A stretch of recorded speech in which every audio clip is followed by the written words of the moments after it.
Hello, welcome to the UKRunChat Podcast.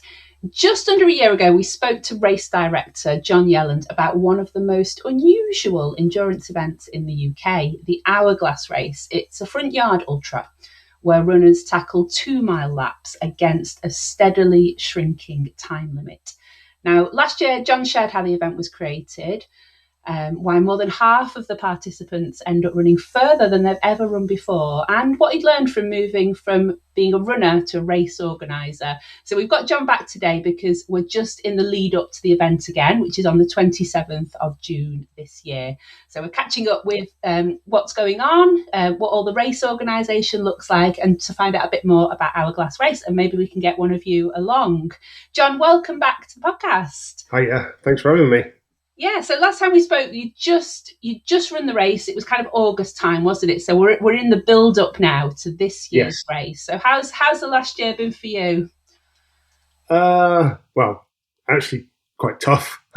We've had some issues in the last year, but we always do. I won't go into it too much, but we had a van that we bought that broke down, but that doesn't really help us out very much as an event organizer. But everything's kicked off. We've had 2 events this year already now, so we're right in the middle of event organising season. We've got a race this weekend as well, so it's all gone very mental. Yeah, busy time of year. So your race company is Mad Hatter Sports Events. So you started off with swim run events, didn't you? Really, you're based in Cornwall. We started with swimming only, and then we moved into swim run. So we've currently got the longest running swim run in the UK. And we do a combination of things, but we have got 3 just purely running events, Hourglass being one. We've got a new one this year, which is a 12-kilometre trail run. And we've got another one, which is a 15-kilometre trail run around a disused clay pit in Cornwall. Cornwall's quite famous for the China clay pits. Most of it's private land, you're not allowed on it, but we've got special permission to run an aquathlon in the pit. And so it's a 3-kilometre swim, 15-kilometre run, but you can do either bit solo. But Hourglass is our pure running event. Yeah. So why did you make the transition into running events? Well, so Hourglass was something different. So there's a huge amount of running events in Cornwall. You could literally do 2 events every weekend. And we tried to stay away from running events. But Hourglass was something different. The Cowler Night, which is the 15-kilometre trail run, it's the trail run. The main event is the aquathlon, but we do allow people to do the run solo just because we can get more people there, hopefully, and people can go and run in a beautiful place. And the trail run is probably a one-off this year. There's normally a race in that weekend that's been cancelled, so we thought we'd try and plug that gap and have a little bit of fun. The race itself is called the PMT, the Portmelon Trail, so it's just a bit of fun. It's a beautiful route that we've had in mind for ages, but we've tried to stay away from it. But as there's a gap, we thought we'd shove it in for 1 year only and see how it goes.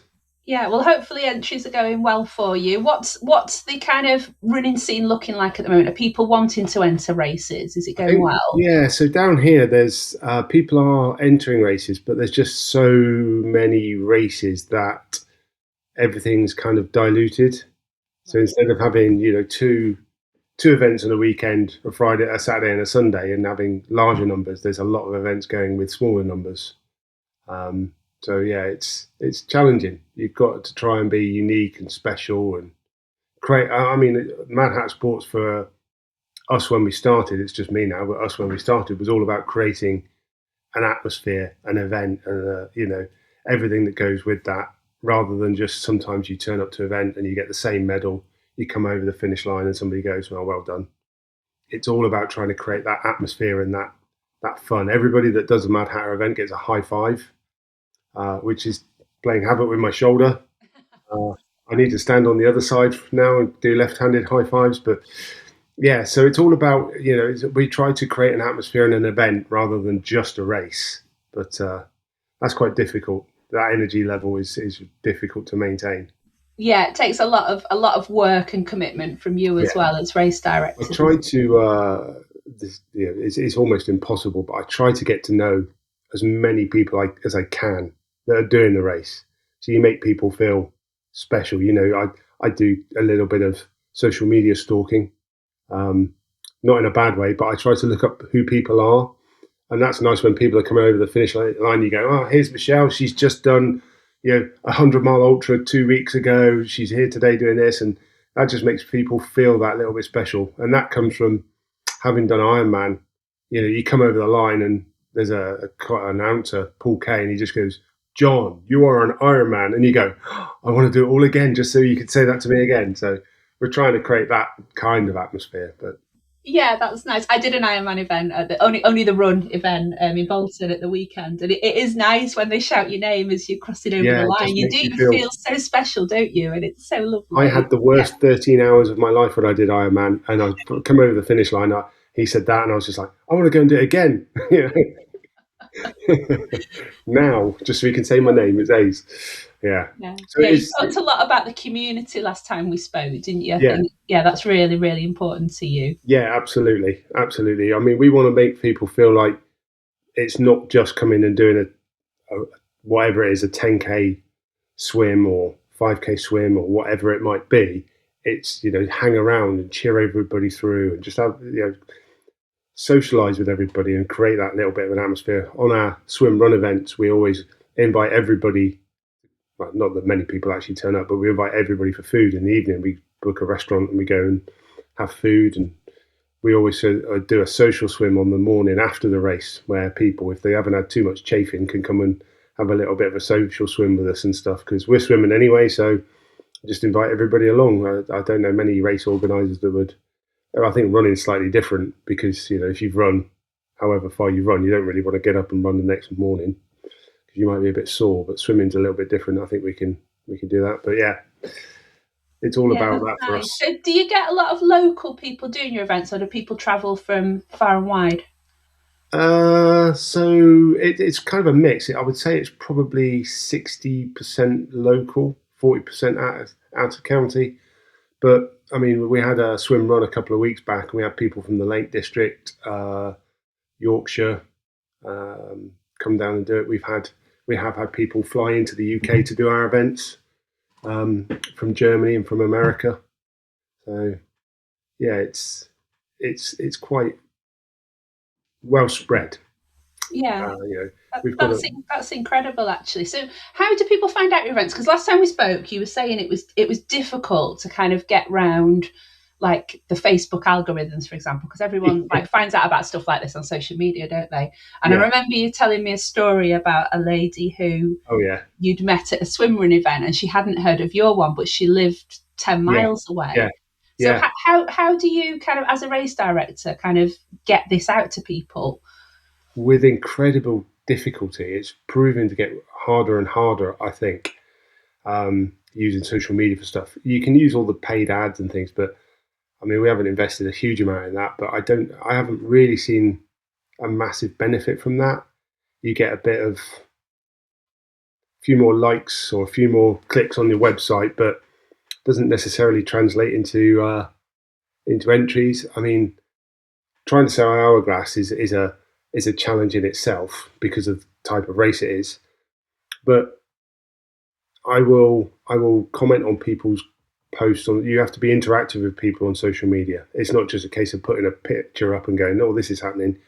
You've got to comment on people's races that they've done and go, oh, that'd be good training for Hourglass, or things like this. And they go, even though people follow us, they go, what's Hourglass? And you're like, well, if you follow us, why don't you know?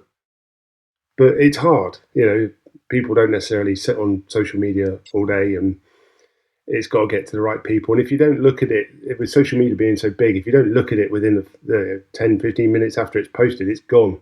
Yeah, it's tough, isn't it? It is tough. Yeah, it is tough. So it is spending that time being interactive with people and talking to people on social media, which is when you've got a full-time day job as well, quite challenging.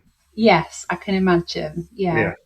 I mean, it's tough. I mean, grassroots races, they are my kind of favourite type of race to do because, like you say, people know you, they're part of the community, but it is hard to put yourself out there, isn't it? Well, we've just had Helen Webster from 220 Try magazine come and do one of our races a few weeks back. Yeah.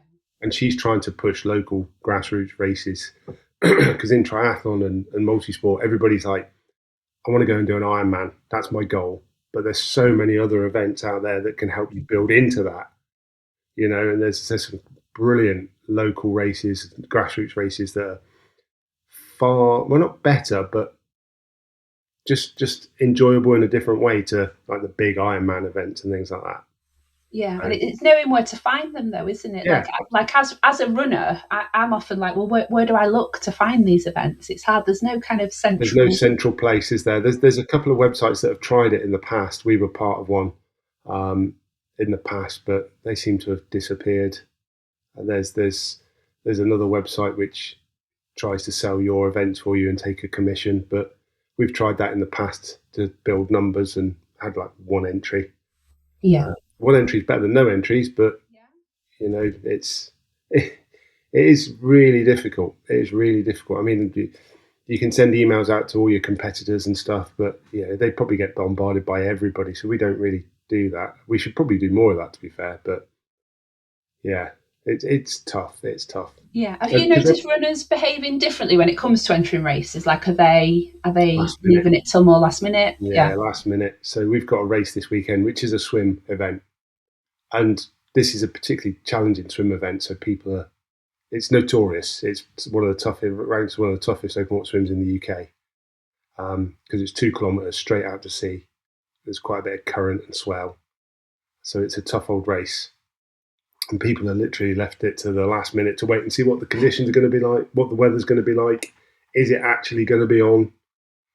So yeah, in the last week I've had a flurry of entries for that, which is great.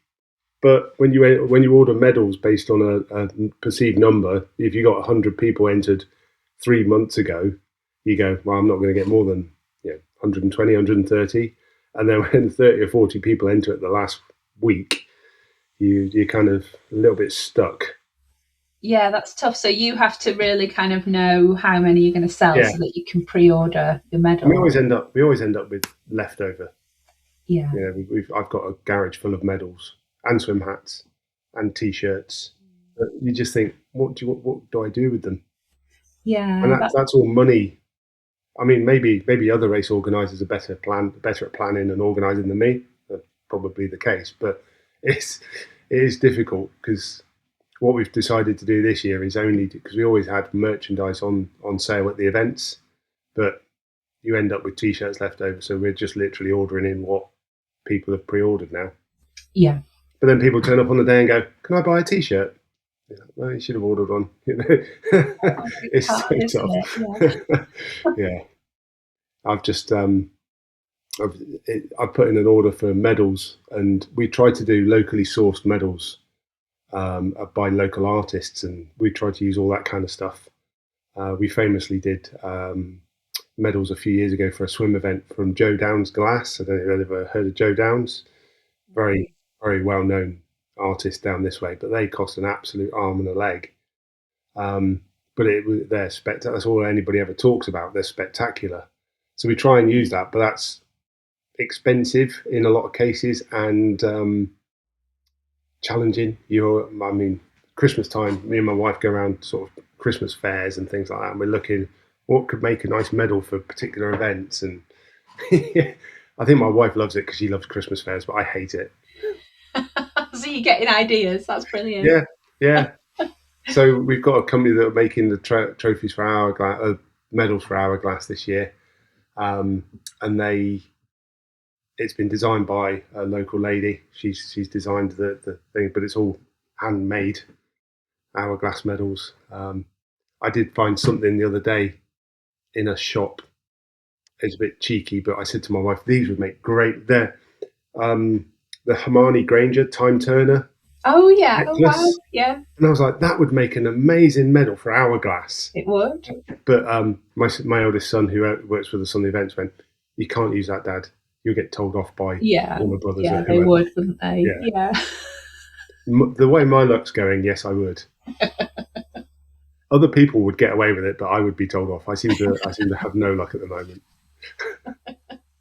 So tell us about Hourglass, the race itself then. So how long has it been going, first of all? This would be the 5th year, I think. Yeah, 5th year. Wow, that's gone quick. Yeah, and it kind of turns the Backyard Ultra on its head a bit, doesn't it? Yeah, so we're all familiar with Backyard Ultra. Yeah, so Backyard Ultra is what is it, 4.1 miles or something like that, isn't it? And you run on the hour every hour. And I think we discussed this before, but I'll go through it again. We did not want to be there for days.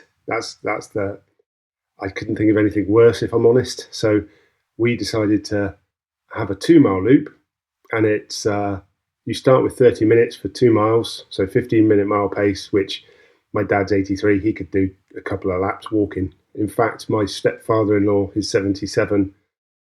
He's done 5 laps, so 10 miles before he timed out. So yeah, it is possible to build up a reasonable distance for almost anybody. But every lap reduces by a minute. So after the 30 minutes, you can't go early. Somebody asked me, can we bank laps, bank time? I was like, oh my God, no, that would just be too complex to organise. So after the first lap is finished, we count down the end of the first lap, and that's also the countdown to the start of the next lap. Yeah. And then it's 29 minutes and so on and so forth till people can't go any further. Wow. So what's the furthest anybody's ever got then? So the male record currently is 36 miles. Yeah. Wow. 18 laps. So that's 6.5 minute mile pace after 34 miles. Yeah, that's some going, isn't it? Pretty impressive, yeah. I know. I talk to people about this all the time. How far could people go? If you had whoever, the guy that's just broke the world record for the marathon, if he rocked up, not that he is, but you don't know. If he did, how far would he get? What pace is he? I don't think there's much more than 2 or 3 laps even humanly possible after what we've currently got. Yeah. So that's the male record, and the female record is 32 miles. Yeah, that's brilliant. What's the average then? What do most people tend to finish on? It varies, but I would say it's kind of in the 20s. The majority of people reach a marathon. So yeah, and then it starts to very quickly get tough, and people drop out. Yeah. And then but the really nice thing is for the people that have run, they're there to watch those guys really push themselves. They've had their fun. They've gone as far as they can. They've challenged themselves. And then they watch the guys that really give it some beans. And last year we had a local girl that came along, and she equaled the course record. And there's a £200 cash bonus for anybody that does break the course record, male or female. And she set off for the course record lap. To break the record, she'd have to come in time, and she didn't, which I was very relieved about. But yeah, I mean, we did give her a bit of a prize for actually going for that lap, but she didn't actually officially break. Because it's one of the tough things about Hourglass is that you might run 30 miles, but you only get timed in on 28. Yeah. Because that last lap, even though you're trying really hard, doesn't count unless you get in time. No, it's tough. You've got to constantly be. It's the opposite of a backyard, really, isn't it? It's not how long you can go for. It's because you can kind of take the backyard loop slowly, can't you? But you're constantly having to get faster. Yeah, and that's what people I think are really, really worried about. It's I'm going to have to run really fast. I'm going to have to run 6-minute mile pace, and actually, no, you're not. Very few people are going to get to that pace. In fact, no one's got to that pace yet, I don't think. But it's a challenge for you against the clock, and it's a great. I mean, I've tried to get charities involved because it'd be a great thing for charity. Sponsor me per lap, Yeah. But that's been a challenge. But for the majority of the race, it's a fun run. People are running in a group. This year we've got slightly bigger numbers. So we've got 50, 60 people running as a fun run for the first, because there's no point in running fast early on. It's about strategy. How do you stay fit, healthy, retain energy, stay loose? It's that kind of thing rather than going out from the start at 100 miles an hour. there's a couple of guys that have done it before, and they've taken the first few laps easy, and then at mile 10, for example, they'll have almost a flying lap. They'll open their legs out. I just don't see the benefit of that, to be honest, but they obviously do. So do they want a longer recovery, perhaps? Yeah, maybe. Yeah, recovery as well, isn't it? Really. Yeah, so it's how you recover from those early laps. The best we've seen quite a few different strategies over the years now, but the one that seems to work, I probably shouldn't say this, but the one that seems to work is just in time. Come in with about 90 seconds to go, have a wee, something to eat, drink, change a t-shirt if you've got a bit hot and sweaty, so you've got something dry on, and then off you go again. The first year we did it, a friend of mine started off in wellies and a puffer jacket, and he was trying to wind his wife up by coming in just in time so that she was stressing about him getting in time. And he couldn't change his shoes in time, and he was like worried about starting the next lap. But yeah. And actually, last year, one of the guy that won it nearly didn't finish because he was coming towards the finish and he thought, I've got ages yet. And he heard me come over the microphone and go, you've got 10 seconds at the start of that. So he had to sprint to get in time. Oh, wow. He completely lost his track of time, what lap he was on and how fast he had to run and how long he had to run that lap. So it's really, but it's interesting. It really is interesting because as the race goes on and less people are running, you've got to be aware of what's going on around you. I think we said about it last time, because when it gets down to it, if there's only 3 male or female racers left, then you've got to be aware, because if none of you make that time limit for that lap, it's the first one over the line, so it becomes a race to the line on that lap. And people still don't quite understand some of it. There's a young chap last year did really well, and he thought if he won the last lap and everybody else timed out on the next lap, he would win.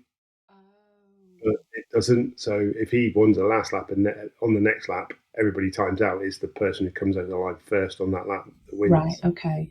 But I think it's really funny because people, we've got a lot of ultra running community down here. We had the classic quarter yesterday. Oh, the weather was awful for it, wasn't it? Yeah. Yeah. Or great for some people. Yeah, I can't think of anything worse. But yeah, yeah. I was out running in a wetsuit training for something, so it was actually quite nice. But yeah, we've got all these guys that will run hundreds of miles and all that, but they're terrified of Hourglass. It's a real challenge. I think it's more of a mental challenge for them. I don't understand it. I don't want to run fast, but I think people have just got to see it as a completely different type of challenge and just come and see how far you can go. Yeah. So what would you recommend then for somebody who's never done anything like this before? And a few people will have, because it's such a unique event. So what tips would you give to a first timer? Like what mistakes do people normally make that they should avoid? Well, like I said earlier on, it's about making sure you know what lap you're on and how long you've got to do that lap. Quite a few people have been almost caught out. And what other ones? So going off too hard, definitely. Yeah, we had a chap a few years ago who did every lap at 7.5 minute mile pace and had long breaks. And he went out at mile 32. But I think he could have gone further if he'd maybe saved himself earlier on.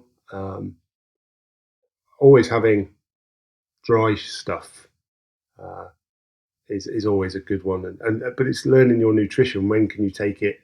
Because you've got early on, you've got potentially 10 minutes before the next lap to get food and stuff in. So it's making sure that you've trained and you've understood when you can take it and how long you've got in between each lap. Yeah, I think those are the kind of things. My son's doing it this year, which will be interesting. Is that his first time? Yeah. He's very competitive, but doesn't actually do a lot of running, so that'll be interesting. Oh, it'll be good for him. Something completely different. What's the actual course like underfoot? So it's about 70% tarmac. There's a little trail section. It changed from the original course. The original course was a little bit flatter. It's not massively hilly. I think there's like 20 millimeters of elevation across the course, but as per lap, you're kind of racking that elevation up as you go. The first year we had to do it, it was during COVID. So they had the COVID centre there. So we had to change the course quite quickly. But yeah, it's about 70% tarmac, 30% hard packed trail, open trail. It's like a farm lane. Yeah, it's quite a bit of, depending on which way the wind's going as well. If it's windy, you get a nice tailwind or headwind. Yeah, and is it the sort of event you just come down for the day, or would you make like a full weekend of it? I'd always make, if you come into Cornwall, I'd always make a weekend of it, or a week. But yeah, I mean, we've got someone coming down this time who's going to camp the night before in a lay-by just up the road and do the race and then go home again. So you could do whatever. It's such a beautiful part of the world that if you're coming down, you should probably stay and see some of the sights. Yeah, Padstow just down the road. So it's nice and it's such a big area. We do it in the Royal Cornwall Showground, so it's such a big open area. No cars up there, or very rarely. Every once in a while, some random spectator drives in the wrong entrance. Even though there's signs everywhere, but you always get some, don't you? That was funny. Was it Plymouth Half Marathon a few years ago? Someone decided to drive out their house, and they were blocking the road. Oh no! The runners were running around the car and stuff. Yeah, that's one of the, I think, the event organisers' biggest issues is the general public. Yeah. Which we don't have any issues with that at Hourglass because it's completely closed off. So. Yeah, perfect. Yeah, well, it sounds a really unique event. So just remind us when and where it is and how people can register. So it's at the Royal Cornwall Showground on Sunday the 27th of June. Sorry. I'm trying to remember what month I'm in. Yeah, so Sunday the 27th of July, Royal Cornwall Showground in Weybridge. You can enter on the website. That's madhattersportsevents.co.uk.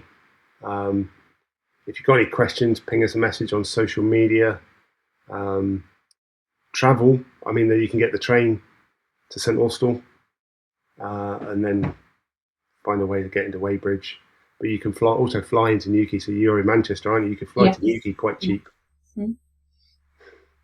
Hint, hint. But I would say, if you are a runner and you're unsure, come along and watch. Come along and cheer people around for an hour. It's once it gets to the business end, if you like, without wanting to sound like competitive race organizer. Once it gets to that end where you're down to the last 10 runners, it is quite intense. Yeah. I guess it gets pretty exciting, doesn't it? Kind of willing them across that line in time. From the organizer perspective, I'm on the mic normally. Yeah. And I'm counting down people. And the first few laps, you're like, right, guys, we've got 10 minutes to the start of the next lap. And they just sort of amble over. There's a little brow of a hill, and they just amble over the hill, walk down to the finish line, and come and get their food. And then later on, it's like, right, we've got 5 minutes to the start of the next lap, and they start jogging in. And later on, it's right, we've got 10 seconds, and you can't see anybody, and then they just come over the line. And I genuinely love it. It's my favourite event. I absolutely love it because we also drive around as people are running with a cameraman and a videographer who video it. But we'll drive along. We'll be chatting to people as they're running and play music for them, and it's just. I'm a big kid, really, so it's just me messing about and playing for the day, which is great. But yeah, I definitely recommend everybody just give it a go once, and most of the people we've got come back again, so there must be something good about it. Yeah, it does sound brilliant. Oh, thank you. Well, thank you so much for joining us again, John. It's always nice to chat to you, and I really hope that the race does well this year. What can runners do to support races they love? Any kind of pleas from you as a race organizer? Well, the ultimate one is enter, and enter early. Early, yes. Yeah, early. But I mean, the other one is if you can't actually do it or something, help out. Marshal. Yeah. I mean, we're really, really lucky with our marshals. We've got some great people that have done events. So the swim runs are really difficult to marshal because some of the entry and exit points are a bit extreme in some places. So you just want people that know what they're doing and have been in those situations yourself. So helping out race event organisers, and don't complain about stuff. We try our best to put on an event, and you get 100, 200 people racing 40 kilometres along the coast or whatever it might be, and someone goes, "Oh, yeah," they'll complain about getting lost somewhere, and you're, "Oh, okay, great." Yeah, just don't complain. Just enjoy what you do. Go and have fun. Race hard, play hard, and just enjoy it. Yeah, I love that. And it's clear that you love what you do as well, and that you're really passionate about it. If I could find a job that would pay me permanently to do this, I would be in my element. I wouldn't have to have a day job then. That would be my goal. That was the goal originally, but yeah. We need UTMB or someone to come and buy our races. Yeah. And then we can be part of that, but that's never going to happen. Yeah, that's a dream, isn't it? The ultimate dream. Yeah. Ironman could come and organise our swim runs, buy our swim runs or something. Yeah. I think part of the challenge where we are is that we're so far away from people. If the races around London or Midlands, people are there. Whereas I think because of where we are, toyed with the idea of opening up Hourglass somewhere else, and we had a chap who was interested in organising one in Manchester. Oh, okay, yeah. But yeah, that's gone very quiet. So yeah, I've often thought about we've often thought about branching out into different areas of the country. We have the community down here to support us, marshals, water support, things like that, and moving around and doing things. I don't know how other event organisers do it. No.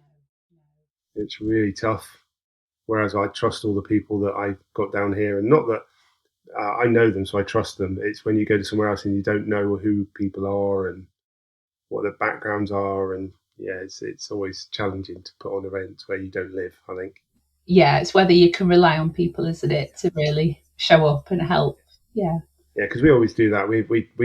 I organise the marshals and everything, so I always have an extra couple, and they go, and then on the day everybody turns up, because you normally get a couple that text you the morning and go, "Sorry, can't make it."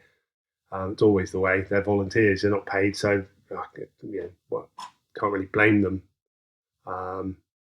So you always have a couple of stand-ins hanging around, but then they're standing there going, "What do you want us to do, John?" And I'm like, "I'll find you a job in a minute. Just bear with me." Yeah. And then they go home going, "I didn't do anything," but they have done something. They've been there just in case. That's a challenge to marshalling. Yeah. Oh, watch your space, and you never know. Hourglass might expand, but at the moment it's in Cornwall on the 27th of June, and entries are open on the Mad Hatter Sports website. So thank you very much, John. Thank you for listening to the UKRunChat podcast. If you've enjoyed this episode, please do subscribe and share it with your running friends, and make sure you go and have a look at the race online. Until next time, happy running.